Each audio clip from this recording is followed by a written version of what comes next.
In this lecture, we're going to talk about Carrie endings, or is the story done yet? So what you do is right when your reader thought your story was over, start it all over again. That's the concept of a Carrie ending, is having an ending that really wasn't the ending, or having a surprise ending. So let's look at two considerations for Carrie endings. First, there's the classic Carrie ending. The reason that I name these type of endings a Carrie ending is from Stephen King's classic novel, Carrie. It ends with the heroine visiting the grave of Carrie, who has finally been vanquished. And then suddenly an arm reaches out of the grave and it turns out Carrie's not actually dead.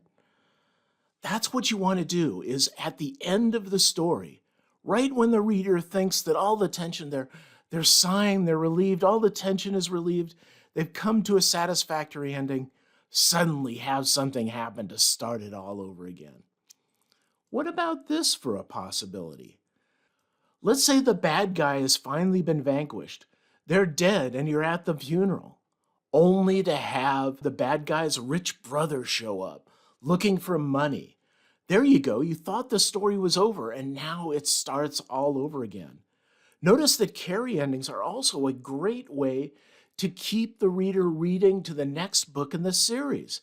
It's a great way to allude or foreshadow occurrences that will happen in the next book to get the reader buying.